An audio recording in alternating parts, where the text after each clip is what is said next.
At Jantar Mantar, a 59-year-old man has spent 18 days surviving on nothing but salt water. He has lost 8.5 kilos, his blood pressure is dropping, and his body has entered a state where it must consume its own muscle mass to stay alive. This is Sonam Wangchuk, an engineer and Ramon Magsaysay Award winner who spent decades developing sustainable schools and artificial glaciers in Ladakh. He is now conducting this hunger strike at Jantar Mantar, located just a few minutes from India's parliament. Wangchuk is striking to represent the 2.2 million students affected by the 2024 NEET exam paper leaks. These leaks are part of a repeating pattern. Over the last 7 years, India has faced more than 70 documented paper leaks, a systemic failure that has driven at least 13 students to take their own lives. When students face a cycle of leaks and suicides with no institutional accountability, some individuals turn to high-stakes personal sacrifice to ensure the issue cannot be ignored. The protest site is crowded with noise.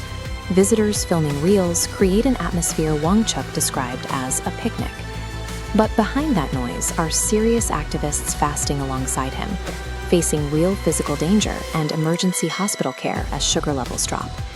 Despite medical emergencies, the government has maintained total silence for 18 days. No support, opposition, or dialogue. This raises a question. Is a democracy working as intended if it completely ignores a peaceful protest of this scale? When official channels for communication are closed, citizens are forced to use their own physical safety as a tool to restart the conversation. Let's look at historical protests. Sri Ramalu's 1952 fast and the 1974 JP movement forced governments to yield. But in 2018, Professor Agarwal fasted 112 days and died, receiving only a tweet. Why? Public alignment tips the scale. Governments yield when populations connect emotionally. Wangchuk's survival depends on this transition. He needs the public to move from silent observation to active participation in the debate over the NEET exams. The fast itself is just the initial catalyst, but it requires the pressure of a mobilized public to actually break through the political silence. We are approaching a major flashpoint. The monsoon session of Parliament begins July 20th. This date marks 3 potential paths.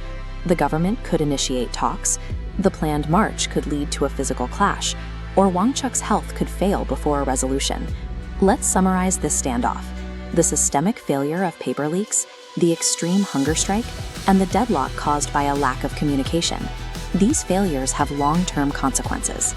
If cheating allows unqualified individuals to become doctors, the safety of patients is compromised.